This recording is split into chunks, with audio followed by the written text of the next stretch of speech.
Good morning, student. In the last lecture, we have discussed about oversubscription, forfeiture of share issued at par. Student, in the same topic, today we are going to discuss about the forfeiture and reissue of share issued at premium.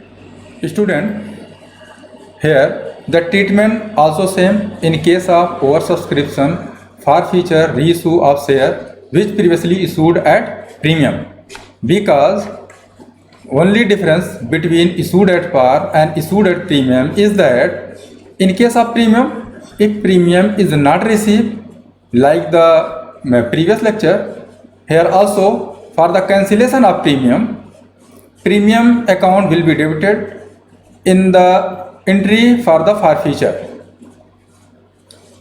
No more difference between issued at par and issued at premium. Rest all the adjustment related to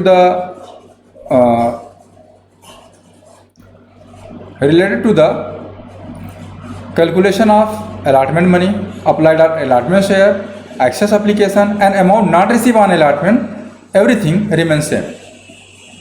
student, same topic पर आपके सामने एक question available है. Suzuki limited issued a prospectus inviting application for 60,000 share of ₹10 each at a premium of 30%.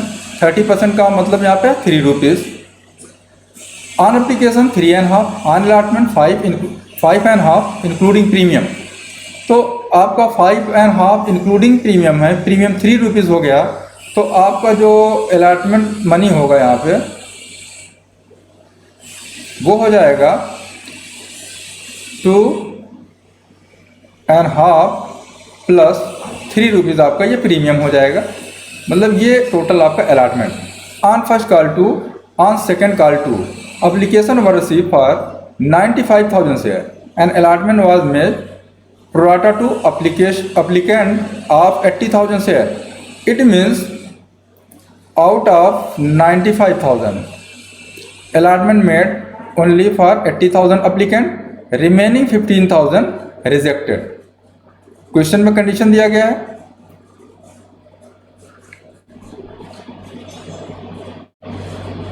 Money were paid on application were employed on account of sum due on allotment X to whom 1,500 share were allotted failed to pay the allotment money and his share subsequently failure to pay the first call, his share were forfeited. Why the holder of 2,400 share failed to pay the 2 calls and his share were forfeited after the second call. तो यहाँ पे दो condition में forfeiture होना है. पहली condition ये है कि X का जो 1,500 शेयर है इसका फॉरफीचर हम करेंगे जब ये फर्स्ट कॉल पेमेंट करने में फेल होगा, और जो Y है इसके शेयर को हम फॉरफिट करेंगे उस कंडीशन में जब ये दोनों कॉल पेमेंट नहीं कर पाएगा. तो यहाँ पे कंडीशन दी गई है कि of the forfeited share 3,000 share were sold to Z as fully paid, Z paying ₹8.5 per share, the whole of Y share being included, give journal entry and prepare bank account. तो यहाँ पे एक चीज़ तो clear हो गई कि जब हम अलॉटमेंट 80,000 का कर रहे हैं इसका मतलब 15,000 को हम रिजेक्ट कर रहे हैं, और जब रिजेक्ट करेंगे तो इनका पैसा हमें वापस करना पड़ेगा. वापस करने के लिए हम बैंक के थ्रू अमाउंट रिटर्न कर देंगे. अब दूसरी कंडीशन ये है कि यहाँ पे जो अलॉटेड शेयर दिए गए हैं, यहाँ पे अलॉटेड शेयर दिए गए हैं और ये अलॉटमेंट पेमेंट करने में फेल हो रहा है, तो जाहिर सी बात है इस अप्लीकेंट का अप्लाइड शेयर हमें निकालना पड़ेगा. अप्लाइड शेयर क्यों निकालना पड़ेगा? अप्लाइड शेयर निकालने का एक सिंपल सा रीज़न ये है कि हमें ये पता करना है कि इनसे कितना एक्सेस एप्लीकेशन मिला. दूसरी चीज़ ये हेल्प करेगा कि कितना अमाउंट अलॉटमेंट पर इनसे रिसीव नहीं हुआ. तो ये दो चीज़ें फाइंड आउट करने के लिए तीसरे में अप्लाइड शेयर निकालने की कोई ज़रूरत नहीं. ये जो Y का जो 2,400 शेयर है इस पे हमें अप्लाइड शेयर निकालने की ज़रूरत नहीं है. होल्डर है 2,400 का, मीन्स अलॉटमेंट किया गया 2,400 का. तो यहाँ पे आई थिंक और कुछ इसमें एडिशनल नहीं है, बाकी सारा ट्रीटमेंट एज यूजुअल होगा. तो देखिए पहली कंडीशन, आपने 95,000 शेयर के लिए एप्लीकेशन मनी रिसीव किया. तो यहाँ पे सबसे पहले हम एप्लीकेशन का ट्रीटमेंट दिखाएंगे. Bank account debit to share application. हमें एप्लीकेशन मिला 95,000 शेयर का, पर शेयर एप्लीकेशन मनी है 3.5। तो ये टोटल हो गया हमारा 3,32,500 3,32,500 शेयर कैपिटल। दूसरी एंट्री आपको दिखानी है शेयर कैपिटल में ट्रांसफर करने के लिए। Share application account debit to share capital. अब शेयर कैपिटल में क्योंकि हम पूरा पैसा नहीं ले जा सकते, कितना हम ले जाएंगे 60,000, क्योंकि हमने एप्लीकेशन मांगा था 60,000 का, जबकि ओवर सब्सक्राइब हुआ 95,000। तो ये जो रिमेनिंग है 35,000, उसमें से 15,000 को हम रिटर्न करेंगे और 20,000 का हम एडजस्टमेंट करेंगे अलॉटमेंट पर। 60,000 मल्टीप्लाइड बाई 2.5, सॉरी ये 3.5,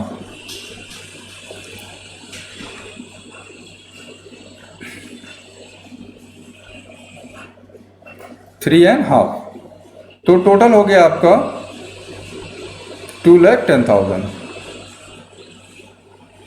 आपने एक्सेस एप्लीकेशन रिसीव किया, जिसको आप ट्रांसफ़र करेंगे अलॉटमेंट पर। शेयर अलॉटमेंट 20,000 का, एक्सेस एप्लीकेशन आया था 20,000 शेयर का 3.5। अब आपको यहाँ पे ये चीज़ नहीं देखना कि अलॉटमेंट पर हमारा ड्यू कितना है। अलॉटमेंट पर ड्यू है 5.5, लेकिन हम ये जो 3.5 ट्रांसफ़र कर रहे हैं, इसके पीछे सिंपल रीज़न ये है कि हमारा एक्सेस एप्लीकेशन 20,000 शेयर का 3.5 रिसीव हुआ है, जिसको हम अलॉटमेंट में ट्रांसफ़र कर रहे हैं। तो ये हो गया हमारा 70,000। 15,000 के एप्लीकेंट को हम कोई अलॉटमेंट नहीं कर रहे हैं, इनका पैसा हमें वापस करना है टू बैंक। 15,000 इंटू 3.5, ये हो गया हमारा टोटल 52,500। टोटल बैलेंस हमारा 3,32,500। नेक्स्ट एंट्री अलॉटमेंट ड्यू के लिए। Share allotment account debit to share capital account to securities premium reserve account.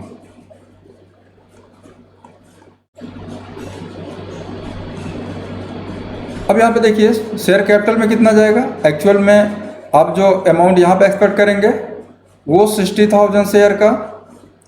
Allotment money आपका ड्यू है 2.5। सिक्योरिटीज प्रीमियम 60,000 शेयर का 30% प्रीमियम आप ₹10 3 हो गया। ये टोटल आपका हो गया 1,80,000। यहाँ पे आपका हो गया 1,50,000। टोटल आपका हो गया 3,30,000। अब यहाँ से हम रिसीट तो दिखाएंगे, लेकिन अमाउंट कितना आएगा इसके लिए हमें वर्किंग नोट देना पड़ेगा। बिना वर्किंग नोट के ये अमाउंट फाइंड आउट करना पॉसिबल नहीं है। Bank account debit to share allotment. अब इसके लिए हम वर्किंग नोट पर चलते हैं।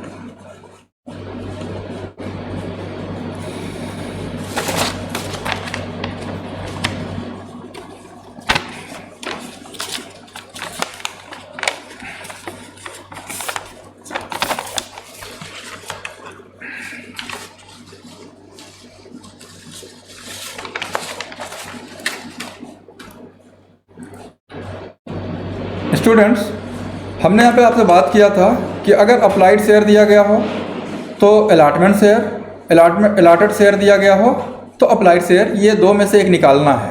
और क्वेश्चन के अकॉर्डिंग अलॉटेड शेयर दिया गया है एक्स और वाई दोनों का, तो हमें एक्स का अप्लाइड शेयर यहाँ पे निकालना पड़ेगा एक्सेस एप्लीकेशन पता करने के लिए।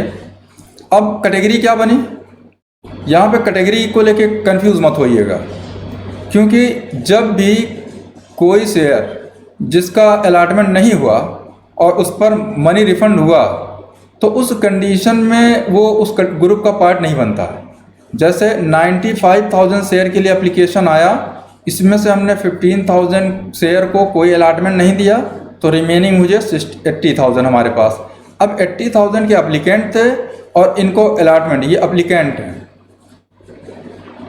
और इनको हमने अलॉटमेंट कितना दिया, अलॉटमेंट हमने दिया 60,000 शेयर का। तो ये कैटेगरी बनी हमारी जिसमें अप्लाई किया गया था 80,000 के लिए, अलॉटेड शेयर हैं 60,000। तो हमने कहा था कि अगर पार्टिकुलर अप्लीकेंट का अलॉटेड शेयर दिया हो तो अलॉटेड बेस होता है, और पार्टिकुलर अप्लीकेंट का अगर अप्लाइड शेयर हो तो अप्लाइड बेस होता है। तो यहाँ पे एक्स और वाई का अलॉटेड दिया गया है तो यहाँ पे बेस क्या होगा, हमारा अलॉटेड बेस होगा।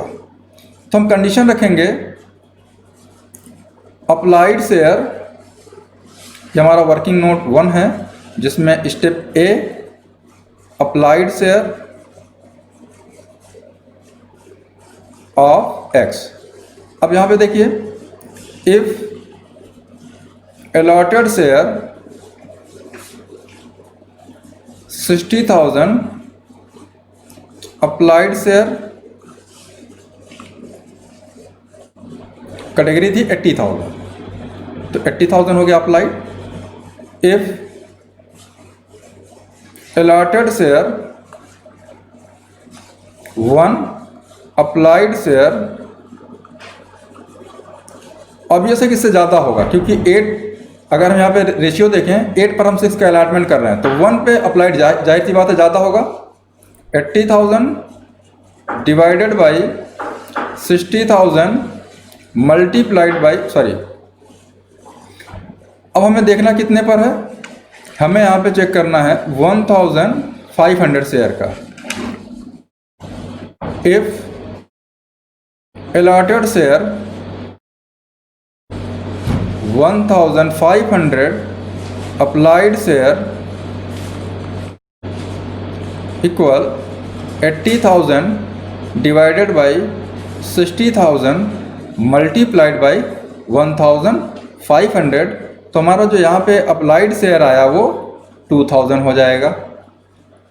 अब जाहिर सी बात है 2,000 अप्लाइड शेयर 1,500 अलॉटमेंट किया गया तो 500 का एक्सेस एप्लीकेशन आया।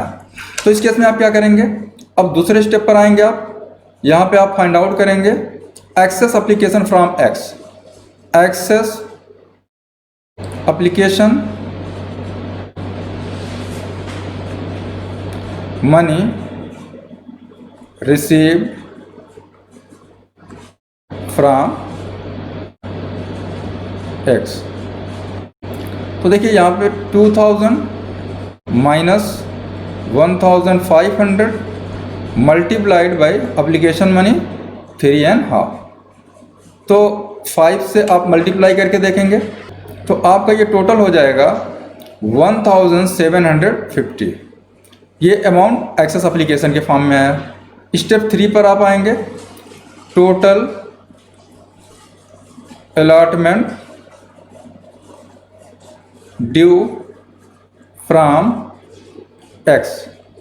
एक्स को आपने अलॉटमेंट किया 500 शेयर, 1,500 शेयर, 1,500 शेयर पर इंक्लूडिंग प्रीमियम आपको 5.5 चाहिए अलॉटमेंट पर। तो ये टोटल हो गया आपका 8,250, ये टोटल अमाउंट मिला। दूसरी चीज़,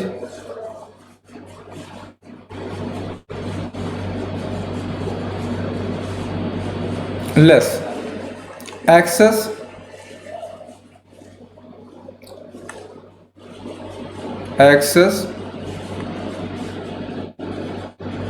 एप्लीकेशन फ्रॉम एक्स। आपने एक्सेस एप्लीकेशन रिसीव किया 1,750, तो ये तो अमाउंट एडजस्ट हो गया। रिमेनिंग अमाउंट 6,500 ये रिसीव नहीं हुआ, amount not receive on allotment, amount not received on allotment। ये x से 6,500 नहीं रिसीव हुआ। अब आप देखेंगे total allotment, total allotment due, number of share थे आपके पास 60,000, अलॉटमेंट मनी 5.5, टोटल हो गया आपका 3,30,000 लेस एक्सेस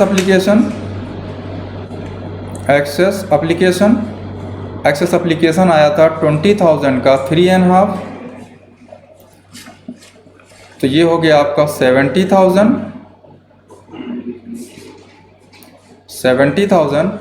रिमेनिंग अमाउंट जो आपका आया 2,60,000,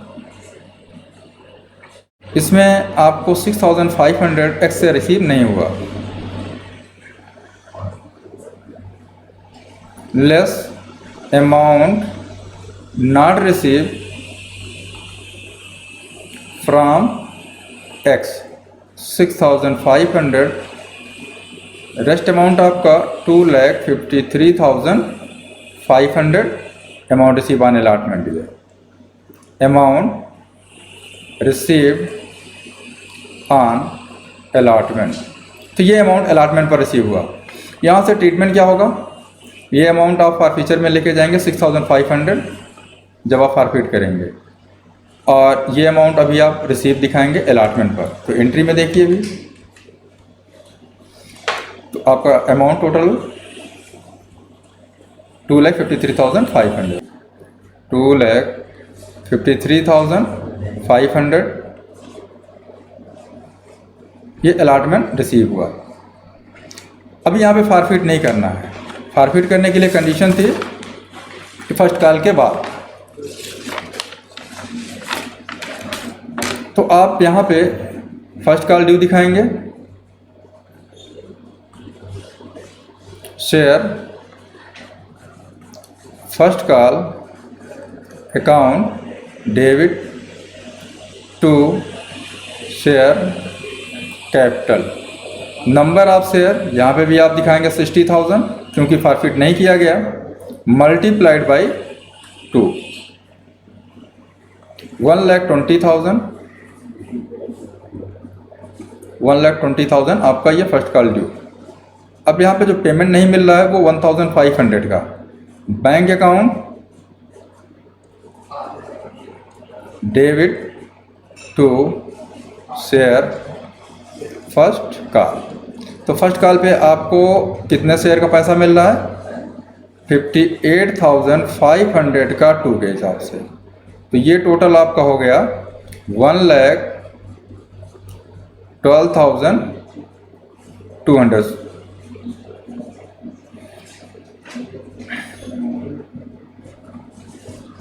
नेक्स्ट अब एक और इशू है, फर्स्ट कॉल पर 2,400 का भी पैसा नहीं मिला। ये नंबर ऑफ शेयर कम हो जाएंगे आपके, यहाँ पे जो नंबर ऑफ शेयर हो जाएंगे 56,100। अब यहाँ पे कंडीशन थी कि शेयर को फॉरफिट करना है। कौन सा शेयर, एक्स का।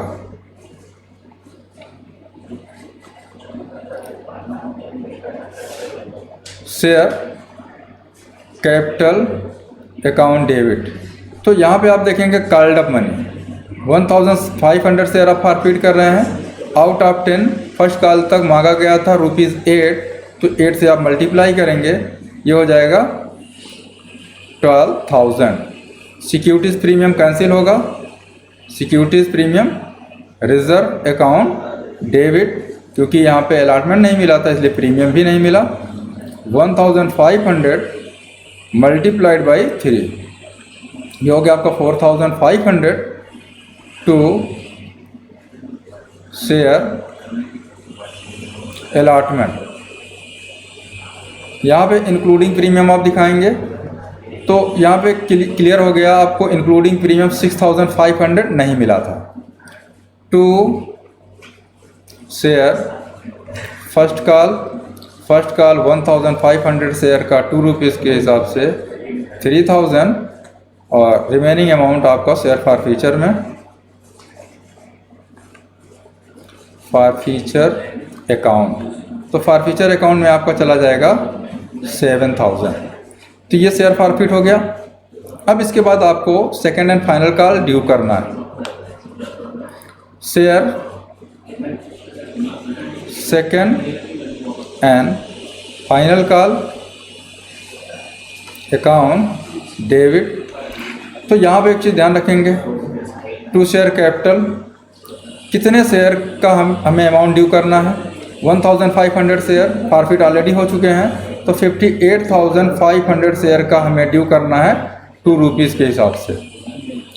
तो यहाँ पे जो हमारा ड्यू होगा 1,17,000 due on second and final call. अभी जब रिसीव करेंगे तो कितने का पैसा मिलेगा। Bank account debit to share second and final call. 58,500 में से आपके माइनस हो जाएंगे 2,400 शेयर, और तो ये हो जाएगा 56,100 मल्टीप्लाइड बाई 2। टोटल अमाउंट हो जाएगा आपका 1,12,200। 1,12,200 ये अमाउंट रिसीवेबल है, रिसीव हुआ। अब यहाँ पे इन्होंने भी फाइनल कॉल का पेमेंट नहीं किया। फाइनल कॉल के बाद इनके शेयर को फॉरफिट किया जाना है। तो यहाँ पे देखिए, फॉरफिट जब आप करेंगे तो ट्रीटमेंट क्या होगा।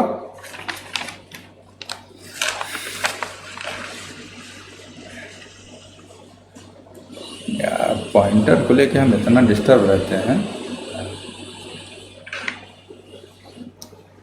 फॉरफिट करेंगे आप शेयर कैपिटल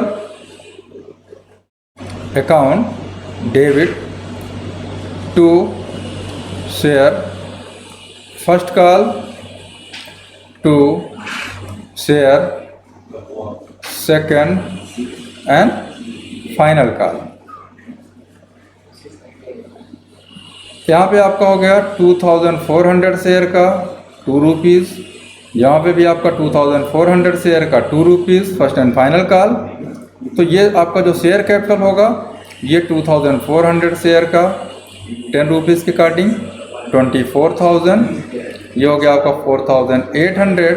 यहाँ पे आपका 4,800 rest amount transfer into the forfeiture account to share forfeiture account. Forfeiture account में जो बैलेंस ट्रांसफ़र होगा वो 14,400 ये ट्रांसफ़र हो गया। आपको शेयर रीइशू करना है फॉरफिचर के बाद। तो अब आप 8.5 रिसीव करेंगे। Bank account debit share forfeiture account share forfeiture account debit to share capital. आपने इशू किया 3,000 शेयर, 8.5 आपको रिसीव हुआ बैंक से। 3,000 शेयर का 1.5 ये हो गया लॉस, जिसको आप एडजस्ट करेंगे फॉरफिचर से। तो 25,500 ये हो गया, 4,500 ये आपका आ गया डिफिशेंसी, और 30,000 आपका share capital. Next entry capital reserve में ट्रांसफ़र करने के लिए, लेकिन इसके लिए भी आप वर्किंग नोट बनाएंगे। यहाँ पे कंडीशन दिया गया है स्टूडेंट, क्वेश्चन में कंडीशन है the whole of Y share being included, और वाई का शेयर है 2,400, तो जाहिर सी बात हम 600 एक्स का लेंगे, तो उसी के अकॉर्डिंग हमारा वर्किंग नोट में एडजस्टमेंट होगा। यहाँ पे अब हम ये देखेंगे एक्स के शेयर पर profit on 600 share of x का हम 600 क्यों ले रहे हैं आउट ऑफ 1500, क्योंकि 600 हमने इशू किया। तो ये टोटल हो गया प्रॉफिट यहाँ पे 7,1500 पर मल्टीप्लाइड बाई 600 डिवाइडेड बाई 1,500। तो ये टोटल अमाउंट आया इसमें 2,800 प्रॉफिट। वाई के शेयर पर प्रॉफिट देखिए, profit on 2,400 share of Y, ये हो गया हमारा 14,000 400, इसमें कोई कैलकुलेशन नहीं करना है क्योंकि ऑलरेडी पूरे शेयर इशू किए जा चुके हैं।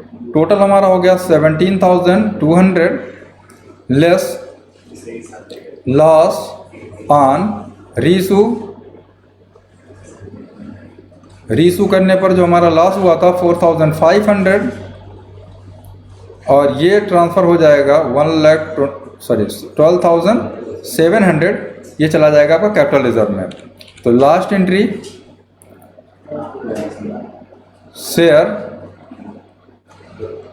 Share forfeiture account debit to capital reserve. तो ये टोटल हो गया आपका 12,700। स्टूडेंट, इसमें बैंक अकाउंट बनाने के लिए कहा गया था, तो बैंक अकाउंट के केस के लिए आपको एक चीज़ और समझना ज़रूरी है कि जब क्वेश्चन में आपको कैश अकाउंट बनाने के लिए कहे, ऐसी कंडीशन में मीन्स कैश बुक बनाने के लिए कहे, ऐसी कंडीशन में all the entries related to bank will recorded in the cash book and non cash transaction recorded in the journal. But in case when bank account is asked in the question, in such a case there are no need to prepare the cash book, only ledger of bank is prepared, means all the entries related to the bank or non financial transaction are recorded in the journal।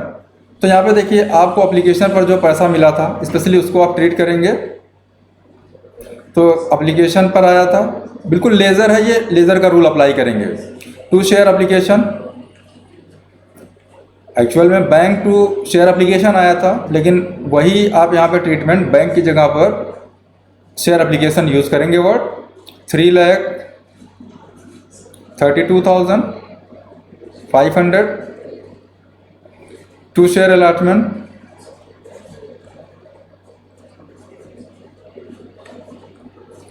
To share allotment आपका हो गया 2,53,000 जो आपने receive किया था, 53,500। To share first call पर आपने receive किया था 1,12,200। To share second and final call, ये भी सेम अमाउंट आया था 1,12,200। और दूसरी तरफ आपने जब रीशू किया तो कुछ अमाउंट रियलाइज हुआ था शेयर कैपिटल से, ये आपका हो गया 25,500। आपने रिफ़ंड कर दिया था 15,000 शेयर को बाई शेयर एप्लीकेशन। ये 15,000 शेयर का जो अमाउंट रिफ़ंड हुआ था उसके लिए यहाँ पे दिखा दे रहा हूँ, 1,500 शेयर के लिए। तो ये आपका हो गया 1,52,500 बाई बैलेंस CD,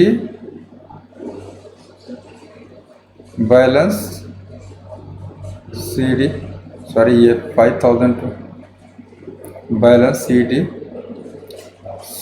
7,83,400। ये टोटल बैलेंस आपका हुआ 8 लाख, ये आपका 15,250 था। बाय मिस्टेक मैं 1,52,000 बोल गया। ये टोटल आपका हो गया 8,35,900। सेम टोटल यहाँ पे 8,35,900। Okay student, I think it will be clear. और सेम टॉपिक पर आपके लिए 2 क्वेश्चन, 2 MCQ हैं और 2 क्वेश्चन सेम टॉपिक पर बेस्ड हैं। इसको आप सॉल्व करेंगे और अगर कोई प्रॉब्लम आती है तो आप उसको डिस्कस करेंगे। Okay, thank you.